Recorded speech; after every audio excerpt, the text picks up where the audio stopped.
Comienza la revista Impacto. Buenas tardes, ya comienza el mayor magazine de noticias de Perla Visión. Le invito a que nos acompañe durante los próximos 45 minutos para que se mantenga informado sobre un tema de actualidad y que por supuesto será de su interés. En breve regresamos.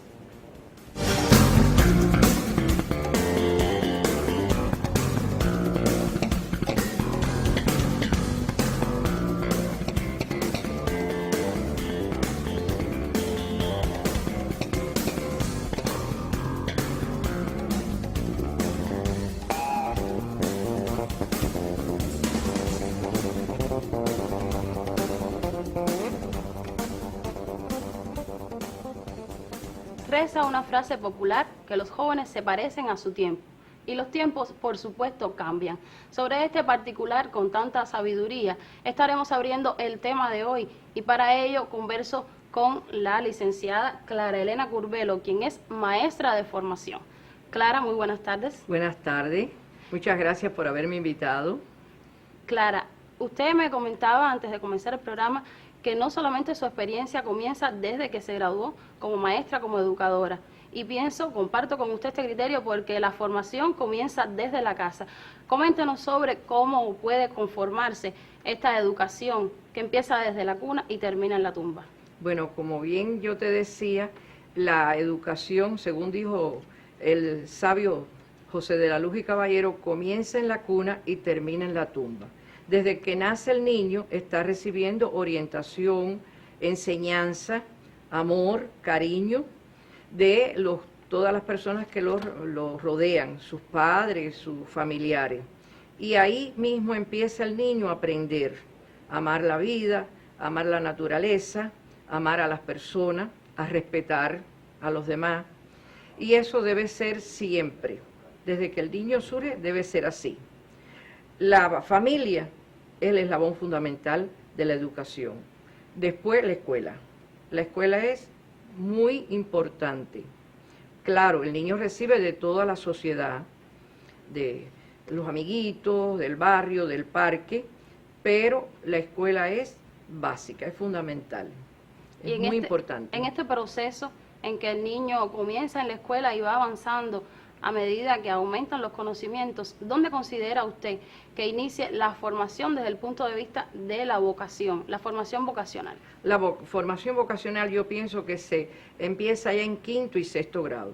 Primero con los círculos de interés.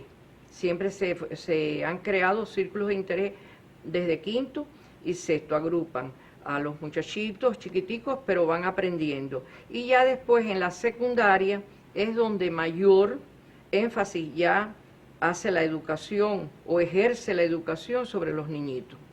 Es muy importante la vocación ya cuando el muchachito empieza séptimo, octavo, y debe empezar pequeñito. Desde su experiencia entonces también como madre y abuela, esta formación que inicia en la escuela en esta etapa, en la casa, ¿cómo se debe hacer? ¿Cómo se debe conducir? Nosotros debemos respetar a nuestros niños, respetarle todos sus criterios, escucharlo, porque hay veces que los padres no escuchan a los niños. Nosotros tenemos que escuchar a nuestros hijos y ver qué cosas nos plantean, por qué nos dicen tal problema, por qué nos abordan, y todo explicárselo de la mejor manera posible. Quizás el padre en un momento determinado no tenga mucho nivel, pero si tiene picardía y sabe explicar bien las cosas, el niño entiende y razona. Y hay que hacerlo. El problema es que hay que hacer que todos los niños razonen. Lo que tú aprendes razonadamente nunca se te olvida. Eso es muy importante. Y la vocación es parte de esos razonamientos. Soy maestra porque me gusta, quiero serlo. Voy a ser científico, voy a ser cosmonauta. Ellos de chiquito tienen muchas cosas, muchas ideas bonitas en su cabeza, pero tiene que ser razonadamente. Introducíamos el tema hablando de que los jóvenes se parecen a su tiempo y que los tiempos cambian. ¿Cuánto ha cambiado desde que sus hijos fueron a la escuela, que iniciaron este proceso de formación y lo que hoy podemos vivir en el proceso de formación, que es totalmente diferente? Mira, los niños siempre se parecen a su época, como tú siempre dices, Pero en la época en que mis hijos empezaron en la secundaria, por ejemplo, tenían 11 años, estaban muy pequeñitos, y en aquella época todo era un deseo enorme de becarse. En aquella época fue un problema social, la escuela, la comunidad entera quería que el niño estuviera becado, y eso ayudaba mucho si la escuela era una buena escuela, como tuve la suerte de que los míos fueran a una buena escuela. Mis hijos fueron a una escuela secundaria que se llamaba La Vocacional y era magnífica. Aquella vocacional que reunía a no solamente a Cienfuegos, sino a la región central. Bueno, primero estaba La Vocacional aquí en Cienfuegos, que la dirigía brillantemente, y esto es justo que se diga aquí, Bárbara Alonso. Era una directora intachable. La escuela mantenía muy buena disciplina, un orden, respeto, y allí se formaba un niño. Aquello sí era una formación correcta de todos los niñitos que iban allí. Y entonces nosotros los padres nos sentíamos muy confiados, independientemente de que allí realizaban distintas actividades. Estaban en el campo, tenían recreación, tenían sus clases, tenían su formación vocacional también, pero allí los niños aprendían. Los niños que salieron de la vocacional en esa época salieron formados. ¿Considera que era difícil para un niño de esa edad tan joven, que se beca, que se separa del seno familiar, que se enfrenta a un mundo nuevo donde tiene que ser totalmente independiente prácticamente, enfrentarse a el rigor del estudio, la responsabilidad que conlleva, y además de asumir estas otras labores que en ocasiones lo hacían los padres en la casa, los hermanos mayores? Pero ellos lo hacían de una forma feliz, ellos eran felices, ellos no lo hacían como un sacrificio, ni era un castigo, porque mis hijos se becaron porque quisieron becarse. Ellos podían haber hecho la secundaria en la calle, porque habían escuelas secundarias, y sin embargo, primero mi niña y después el niño quisieron los dos becarse. Te voy a hacer una anécdota. Mi niña era muy delgadita y le dije, no te puedes becar, te vas a morir, estás muy flaquita para eso. Me dijo, si me muero, vas a buscar mi cadáver, porque yo me voy a becar. Es decir, que ellos se becaron porque quisieron. Después llegó el varón, que era también flaquitico, y cuando vio a su hermana, dijo, yo también me voy a becar. Y él se sentía, y ella, los dos se sentían orgullosos de estar becados. Es decir, que para ellos no fue sacrificio, para ellos fue un placer. Tenían que cumplir y tenían que ser disciplinados porque la escuela lo exigía. Y ya te digo, allí había muy buena disciplina, pero ellos lo hacían con mucha felicidad. Ellos se sentían muy contentos, regresaban a la escuela con una alegría terrible. Yo me asombraba. Jóvenes muy maduros sin dudas y que asumían esa responsabilidad con tremenda felicidad, como usted bien lo anunciaba, que pensaban por sí solos y que tenían un criterio propio y bien fundamentado. También eso es responsabilidad o fruto de la formación que recibían en la casa desde pequeños. ¿Qué pensarán los jóvenes de hoy, los muchachos que se están preparando, que están quizás en estas propias edades en la actualidad? Para eso tenemos también preparado un trabajo que la colega Mayelín del Sol nos ha facilitado y el cual propongo que veamos todos para saber cómo se mueve este tema en la actualidad en una de las escuelas principalmente de nuestra ciudad de Cienfuegos.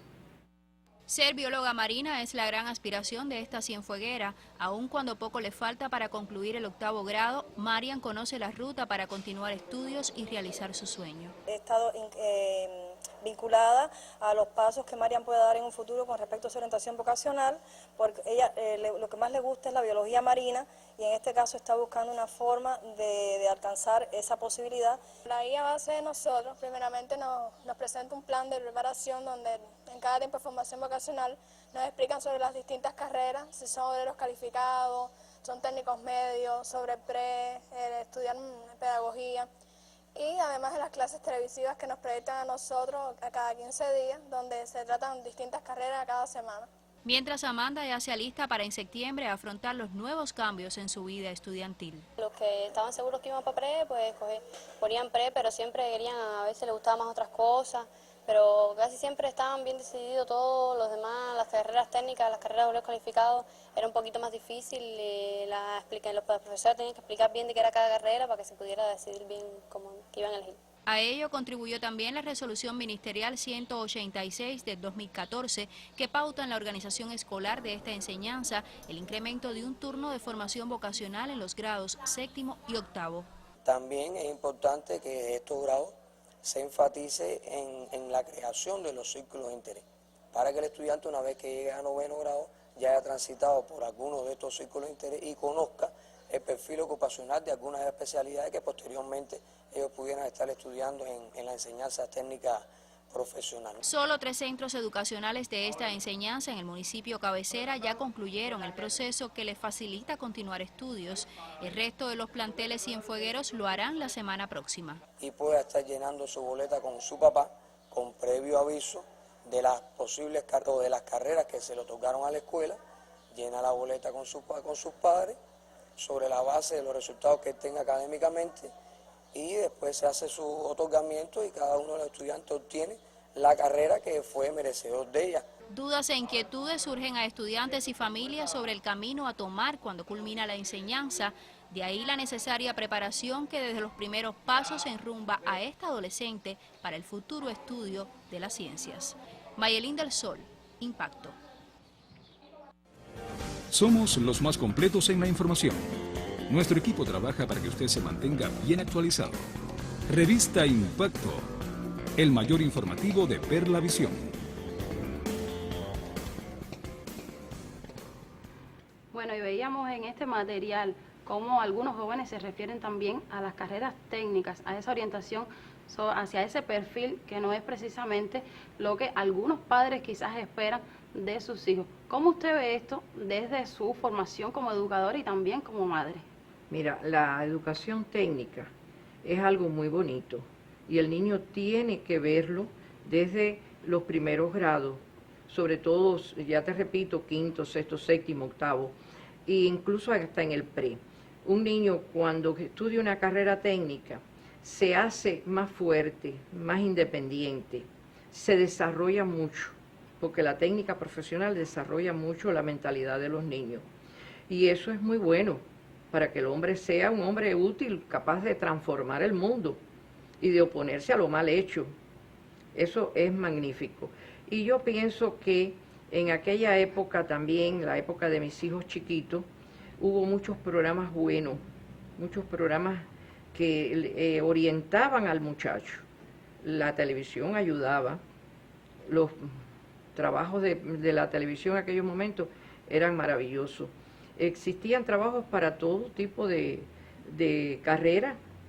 Mi hijo, por ejemplo, veía el serial de En Silencio ha tenido que ser, y la actuación de Sergio Corrieri, y él lo imitaba, él quería ser un hombre así, y entonces eso te ayuda a la formación de tu joven, de tu niño, y a la vida en plena del hombre. ¿Y su niño siguió los pasos de ese sueño del serial En Silencio ha tenido que ser? Sí, los ha seguido, hasta el momento los ha seguido. Orgullosa entonces como madre y también como educadora.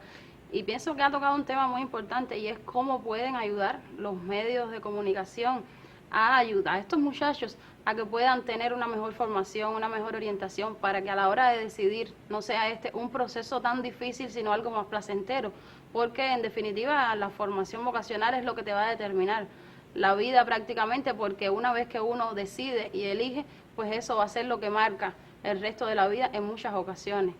Yo me siento muy orgullosa de mis hijos y me siento muy contenta de aquella época que ellos pasaron, aquellos planes vocacional, aquella escuela que ellos iniciaron, que prácticamente la estrenaron, ya te cuento de la dirección de aquella escuela, cómo me los ayudó. Y yo cuando comento digo, no es que Bárbara Alonso se aportara un granito de arena a mis hijos, ella aportó sacos de arena en la formación de mis hijos. Y eso es bueno, eso es bonito, eso te ayuda a que la gente sea buena y sea noble y siga un buen camino y se enamore de su carrera. Empezaste una cosa, te mueres en ella. Eso... Y la hembra mía, mi niña, economista, y vive feliz con sus papeles y su economía. Es decir, que yo pienso que aquella época fue muy buena para la juventud cubana. Ojalá ahora se tomen cosas así. Nos abre una línea también a la conversación, y es cómo debe accionar o cómo debe proceder el maestro, el educador que está allí constantemente al lado de ese niño en su formación, no solamente desde el punto de vista académico, de lo que enseña, de las materias, sino de su actuar como persona, como ser humano, para con esos niños, que también ayuda a la hora de formarse. El ejemplo de aquellos maestros, de aquel claustro, de aquel consejo de dirección, eso es muy importante, el ejemplo personal. No es que tú hagas esto porque yo te lo digo, no, tú lo haces porque yo lo hago y tú tienes que seguir mis pasos. Y eso es valioso, eso es muy importante. Y ayuda al muchacho también a sentirse más seguro en esta enseñanza y a tomarlo de una manera un poco más responsable. ¿Cómo no? Les inculca una responsabilidad y los hace hombres y los hace mujeres. ¿Cómo no?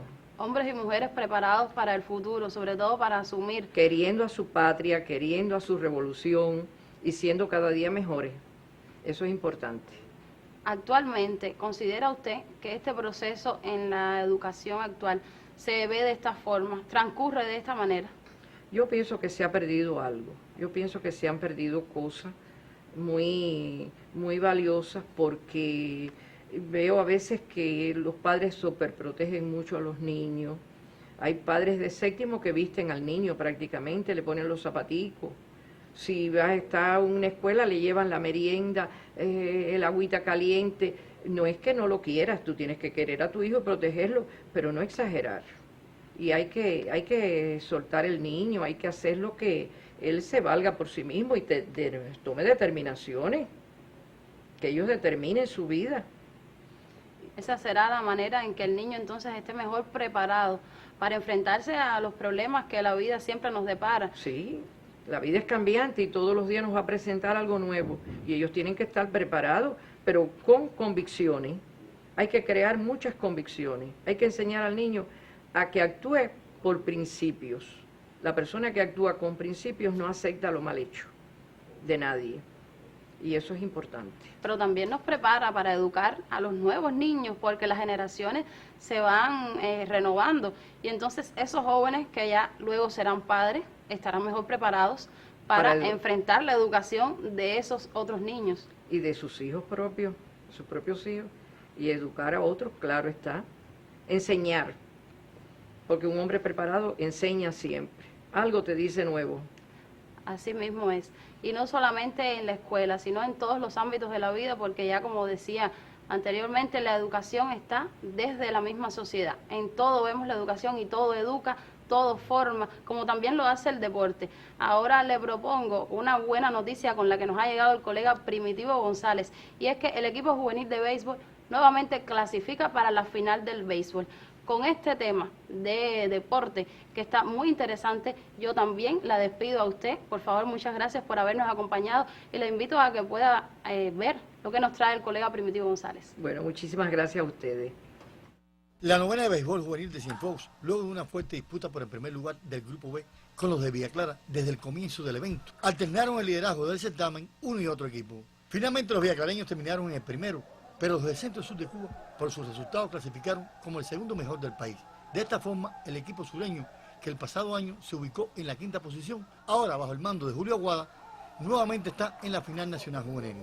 En la nómina sureña destacan tres figuras que en la actualidad juegan con el equipo sub-23. Ellos son el lanzador Alex Pérez, el receptor Junior Delgado y el prometedor jardinero Félix Rodríguez. Figuras que con su desempeño en la ofensiva, defensa y picheo contribuyeron a la clasificación de los de la Perla del Sur y que mucho pudiesen aportar en la pretensión de los cienfuegueros de llegar al podio de premiaciones en esta edición. Primitivo González, Impacto.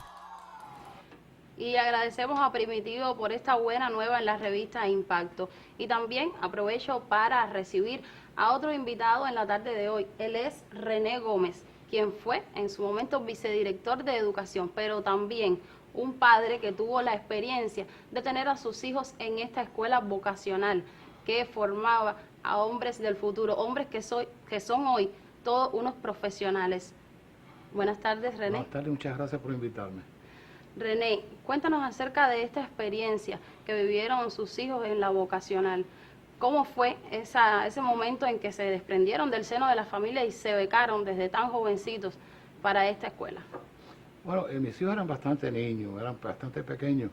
Imagínate, terminaron un sexto grado y se incorporaron a una escuela en el campo. Y realmente fue una experiencia muy buena. En definitiva, es una educación muy amplia, muy compleja. Empezaron a pasar los primeros trabajos como pasa todo becario, todo que se aleja de su casa. Pero realmente es una experiencia muy bella de la época. Y además fueron seleccionados, una selección muy grande. Tenían que tener un promedio determinado para entrar a ese tipo de escuela. El promedio era el 85% de sus asignaturas. Si no tenía ese promedio, no podía incorporarse a ese tipo de escuela. Y fue muy bueno porque en realidad en la época anterior la escuela estaba muy limitada, estaba la Ceperonía en La Habana nada más. Al tener la posibilidad, la provincia de Cienfuegos, en aquella época región, no era provincia, al tener en aquella época la región de Cienfuegos la posibilidad de dar una escuela Gustavo Machín, con el mejor claustro de profesores del país, de la provincia que teníamos en ese momento, la mejor dirección también, que fue Bárbara Alonso, pues se envió para allá todo ese claustro de profesores, se preparó muy bien la escuela y comenzó una escuela con una capacidad tremenda, 520 alumnos en séptimo y octavo grado, que sería la antesala de la Ernesto Che Guevara en Villa Clara. Esa antesala lo preparó esos muchachos para después incorporarse en la ciudad de Villa Clara a la escuela esta grande. Pero realmente ya iban preparados. No fueron como después los que continuaron, que tenían que hacer una preparación ya directa, más lejos de sus padres, en Villa Clara. ¿Cuánto ayudó en la formación de estos jóvenes esa vivencia de estar becados y cuánto hacía el sistema de educación como institución desde su posición como vicedirector de educación para fortalecer eso que se vivía ahí en la escuela, esa experiencia? Bueno, la regional de educación de aquella época se le daban todo tipo de actividades, se le daba todo una alimentación muy especial también en aquella época, que había posibilidades en el país para darla. Se le daban muchas actividades culturales, se le daban muchos recreamientos, se le llevaba girón de paseo, quiere decir que se daban múltiples actividades. Además se hacían visitas periódicas de los padres, se citaba a la escuela todos los miércoles con transporte del Ministerio de Educación para que los padres fueran a ver a sus hijos. Y la mayoría de los padres iban. Y se fue creando una hermandad entre todos esos muchachos, que hoy en la actualidad todavía eso se mantiene. Esa ayuda con penetración, es una hermandad prácticamente lo que tienen todos esos grupos de esos muchachos que han pasado por las escuelas vocacionales. Es decir, que no solamente ayudó en su formación académica, profesional, sino también que aportó otros valores a su formación como ser humano. Hablaba de la solidaridad, de la hermandad. ¿Qué otros valores usted cree que formó en estos jóvenes esa escuela, ese sistema? Formó muchos valores, valores morales, políticos, sociales, de mantener unas cualidades tremendas y sobre todo la ayuda que recibieron por parte de la familia y por parte también del Ministerio de Educación, que esa formación debió haberse continuado a través de los años. Realmente, en la realidad, en la actualidad, no hay ese tipo de formación tan fuerte. Tenemos algunas fallas en el sistema educacional. Yo le digo porque trabajé muchos años en educación y fui profesor en varias etapas. Y eso es una formación muy buena de la época. Yo diría que fue la época de oro del Ministerio de Educación, esa década del 74 que comenzaron las escuelas vocacionales, o comenzó en Yaguarán, hasta el 76 que comenzó la Che Guevara en Villa Clara. Y ya en Villa Clara fue tremendo eso, porque hasta Clara habían 4.500 estudiantes.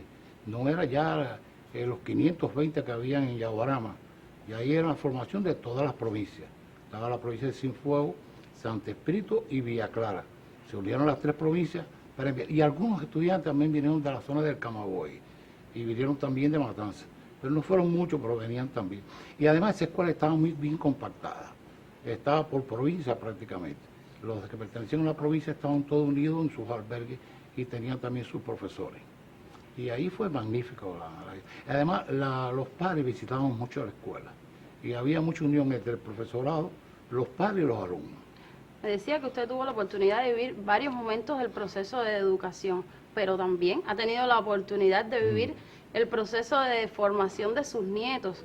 Un nieto que también salió de esta escuela, pero que hoy es el pre de Ciencias Exactas o la vocacional Carlos Roloff, que también es becado, que también van al campo, que también siguen un sistema que se parece mucho al de aquella etapa. Sin embargo, es distinto. ¿Por qué considera que es distinto el pre de hoy, la vocacional de hoy, aquella vocacional? ¿Qué ha cambiado si tienen prácticamente las mismas líneas, las mismas pautas? Bueno, educacionalmente y técnicamente y culturalmente tiene las mismas características, porque la vocacional, el estudiante tiene que esforzarse mucho, estudiar muy fuerte.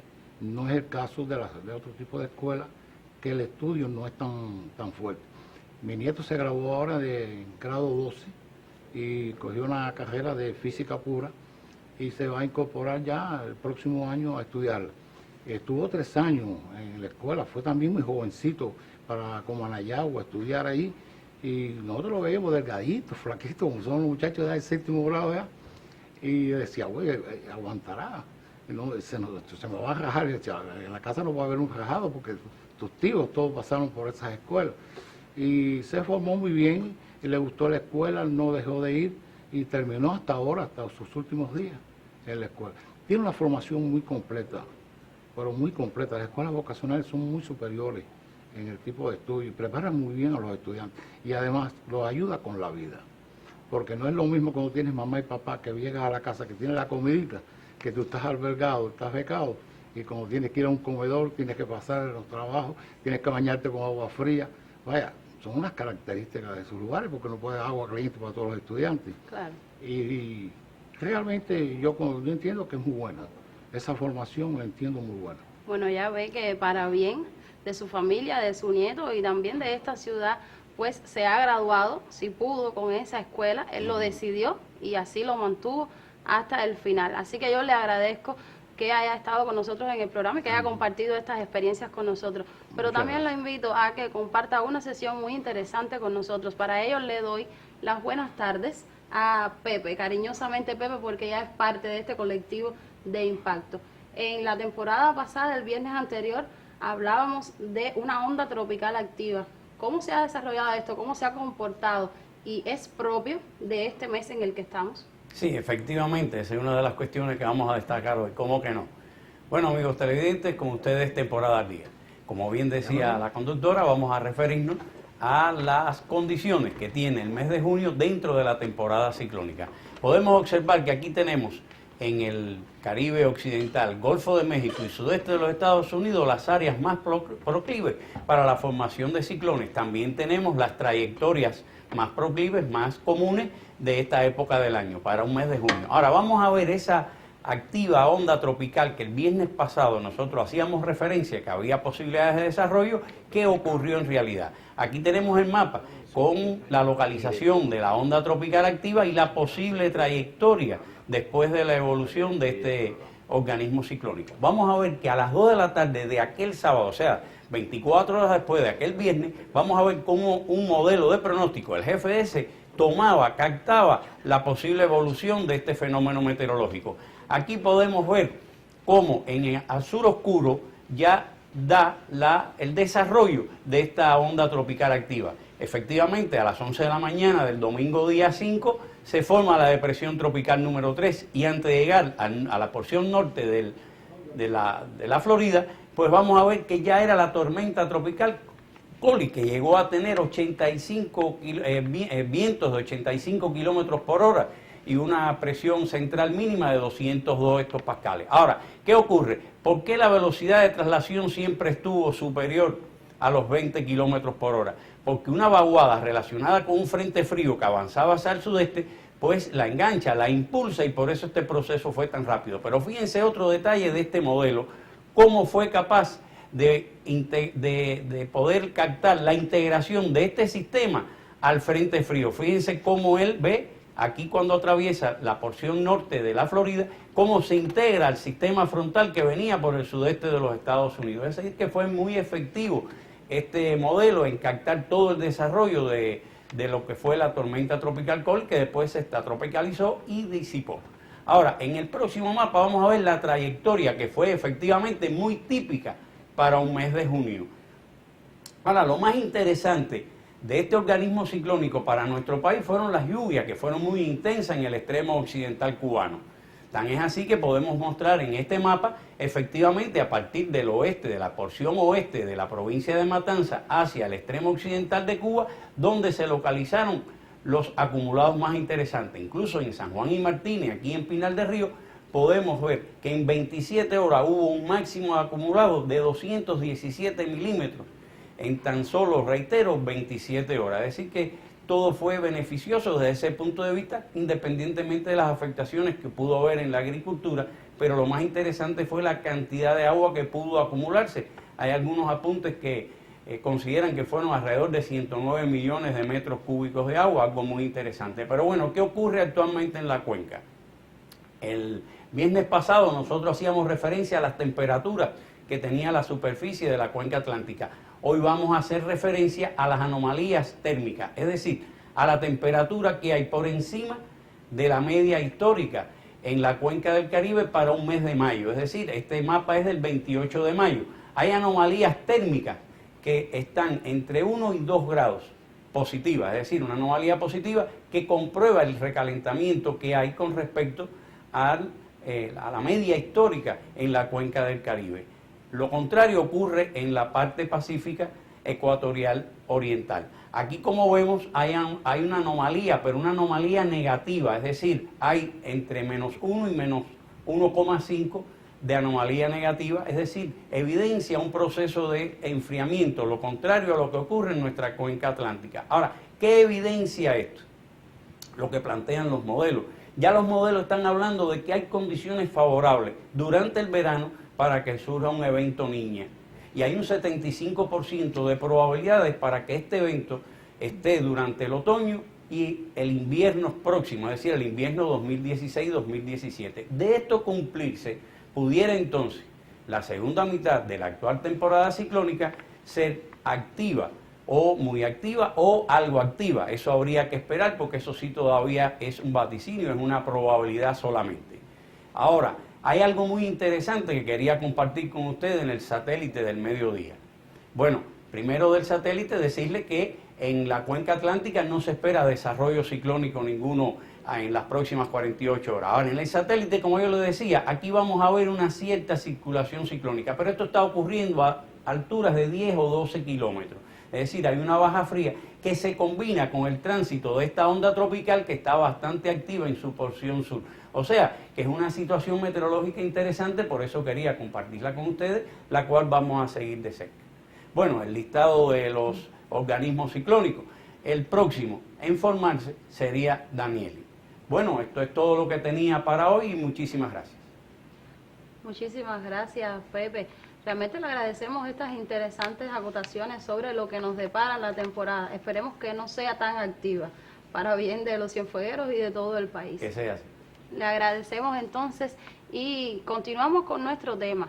Cambian los tiempos y los jóvenes se parecen a esos tiempos. Los jóvenes de hoy, ¿cómo se preparan para lo que van a hacer en un futuro? ¿Cómo es ese proceso de formación? Para ello tengo ya en el estudio a mi invitada, Livia López. Livia, quien es madre, abuela, no es educadora de formación académica, pero sí una educadora en potencia, porque todo padre debe ser un educador en potencia. Livia, coméntanos acerca de cómo fue su experiencia cuando los más jóvenes de casa decidieron qué iban a hacer. ¿Cuál fue la preocupación de la familia? ¿Cuál fue la posición de la familia? Claro. Bueno, primeramente muchas gracias a todos por la invitación, pero además yo quisiera pedirle permiso a ustedes, porque quiero ante todo agradecer a los muchachos que en su 41 aniversario de su entrada en la vocacional quisieron dedicar a los padres como un homenaje este día a los padres y a las madres de la vocacional, a los que estamos aún entre ellos y a los que se encuentran en algún lugar en el universo. Sí, porque también sus hijos pasaron por esta vocacional. Los dos hijos míos pasaron por la vocacional. ¿Fue un momento difícil en la familia? Fue de alegría y fue difícil, porque la salida de muchachos pequeños que han estado contigo hasta los 11, 12 años, es muy difícil que ya te digan, vamos. Para todos los padres, realmente ya conocíamos de las escuela en el campo, que ya estaban. Y cuando se dijo lo de la vocacional, todos en nuestro interior teníamos aquella cosita, y el mío podrá entrar a la vocacional. Era la aspiración. Yo sabía que los dos tenían buen índice académico en la primaria. Además, buen comportamiento. Realmente fueron dos muchachos muy buenos. Y creo que lo continúan siendo como profesionales. Pero cuando el mayor, Sergio, que fue el primero que llegó, me trajo la planilla, yo contenta, por supuesto, él me trajo la planilla porque el padre tenía que autorizar. Muy contenta, pero me dio una tristeza tan grande, pero dije, ya se abrieron las alas. Claro. Ya echaron a andar. Y es verdad, ya después nos regresaron más porque ya la vocacional, después la universidad, ya después se casaron y no volvieron a la casa. Pero fue de mucha alegría realmente y sobre todo de mucho orgullo saber que mis dos hijos fueron alumnos de la vocacional. Porque eso implicaba, como dijeron nuestros dos compañeros anteriores, que lo que me antecedieron, toda una serie de requisitos que se exigía para entrar a esas escuelas vocacionales, como lo es ahora, que tenemos aquí la Roló. Desde su experiencia como madre, ¿cuál es la importancia de esa compenetración necesaria entre la escuela y la familia? Mira, eso sí es fundamental. Siempre, no yo, la mayoría de las compañeras, las amigas, amistades, siempre tuvimos, los míos estudiaron los dos en Rafael Espinosa, y siempre hubo mucha unión entre las madres de esa escuela, entre la escuela y la familia. Todo lo pasaba, ayudábamos en la escuela, y eso nos hacía cualquier situación que había en la dirección de la escuela, porque había problemas de agua, de limpieza, las madres enseguida nos uníamos, y algunas trabajábamos, y bueno, después del trabajo, las que podían hacerlo antes, eso siguió en la vocacional. En la vocacional, a pesar de la distancia, porque la Gustavo Machín, que le decían la puntilla, la Gustavo Machín, era la última escuela de esa zona de Yaguarama, y sin embargo, era difícil el transporte para allá. Nos reuníamos, unas más que otras, porque otras convenciones trabajaban, pero iban también a hacer lo que decíamos trabajo voluntario allí, en apoyo a la escuela, a pesar que había un personal que trabajaba, pero sí apoyábamos los trabajos, y eso era muy importante, porque los muchachos nos veíamos en ese apoyo a la escuela, y ellos se sentían comprometidos, igual que la asistencia de nosotros allá a las reuniones. Era importantísimo que nosotros fuéramos a las reuniones, y siempre lo he considerado así, y creo que todos coinciden conmigo, porque el muchacho se siente comprometido. Si el maestro le dice al niño, dile a tu papá que mañana a las 4 de la reunión, ese papá, bajo todo problema, debe ir a esa reunión o mandar a alguien en su representación, porque a veces yo los he visto, incluso en mi zona, que el papá, no, yo no puedo ir. Y yo incluso, mira, si tú no puedes, yo voy por ti y demás, ¿no? Porque es que yo veo que el muchachito se queda así como diciendo, me voy a quedar mal. Sucede también esto, pero sucede algo contrario desde el otro lado, que a veces los niños de hoy no quieren que los padres vayan a la escuela. Porque quizás se sienten mayores. Se sienten mayores, pero es que ahora hay otras libertades que no existían. Son otros tiempos. Nosotros llevábamos los muchachos hasta última hora a la escuela, y ahora tú ves los muchachos chiquitos que, bueno, van a la escuela, lógicamente, aunque independientemente de eso, sí he notado, y coincido con Clark, que hay mucha sobreprotección en muchos muchachos, y mi hijo mayor me lo decía, en ocasiones nos ponemos a conversar sobre estas cuestiones de los tiempos de antes y de ahora. Y me dice, mami, pero tú no nos sobreprotegías tanto, y ahora tú no ves cómo las madres sobreprotegen tanto a los muchachos. Ahora hay que llevarle el almuercito caliente a la hora del almuerzo. No, mira, ya tienen que arreglar, si no hay almuerzo en la escuela, llevarlos ellos, y si hay que comérselo frío. Es verdad que muchos padres están claudicando ante eso, y eso es formación de los alumnos, de los muchachos, eso es formación para su vida. Es que son tantos detalles en la formación de un niño desde que abre los ojos al mundo, que a veces de los mismos padres nos damos cuenta de eso. Pero sí tenemos que reflexionar, y creo que la sociedad en general, los medios de difusión, todos tienen que colaborar y ayudar a que esta gotica, poquito a poquito, de la formación de los niños, con spot, con hablarle, en las mismas zonas, a veces nos descuidamos nosotros con el vecino, esto y lo otro, pero somos responsables de todo, no solo de nuestros niños, sino hasta de nuestros vecinos, de nuestros pequeños que a veces no van a la escuela. Digo, así pienso yo. Sin duda han cambiado mucho los valores, las formas de pensar. Conozco que usted estuvo mucho tiempo vinculada al trabajo del partido. que estuvo en este proceso y además con una formación ideológica desde el núcleo del partido, desde esa experiencia de su labor allí. Coméntenos un poco acerca de cómo influyó este proceso del periodo especial que atravesó el país en ese cambio de la forma de pensar, de los valores, de la forma de enfrentar y de ver la educación, la formación, no solamente desde el propio sistema, sino en la mentalidad de los propios cubanos, que aunque hay muchos niños que no vivieron ese proceso, pero que son resultado de lo que ha ido quedando. Es innegable que el proceso ese, el periodo especial, afectó mucho.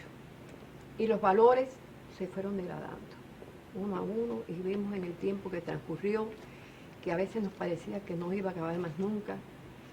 A veces veíamos una luz en el túnel, pero después volvíamos para atrás. Pero siempre aquellos que laborábamos, como decía usted, en lugares de un trabajo político, teníamos que echar para adelante. Pero esa carencia económica nos dejó algo más. Dejó los valores, se fueron degradando. Yo recuerdo cuando en las asambleas analizábamos cómo el robo, en un momento analizábamos el robo, porque se empezaron a producir los robos. Eso no existía.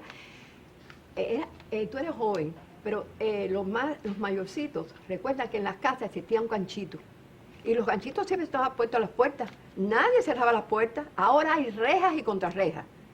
Porque el ganchito no... Yo podía irme y dejar el ganchito puesto en la puerta y nadie me iba a entrar a la casa a robar. Ahora con las rejas y la contrarreja te roban. Entonces empezaron los robos. Y que algunos no queríamos aceptar que era producto de eso, de que los valores se iban perdiendo. Pero sí, se perdió porque me hacía falta un par de zapatos y yo entraba en esa casa y me cogía el par de zapatos. Pienso que usted ha resumido de una manera muy interesante lo principal que ha quedado o que nos ha pasado también con este proceso del periodo especial. Además de la carencia económica, pues lo principal ha sido el reordenamiento de los valores que se han perdido. Le agradezco su participación en este programa y por supuesto sus consideraciones y por supuesto a usted también. Ahora le invito a que continúe viendo Perla Visión y por supuesto a que regrese el próximo viernes para seguir conversando sobre un tema de actualidad en Revista Impacto.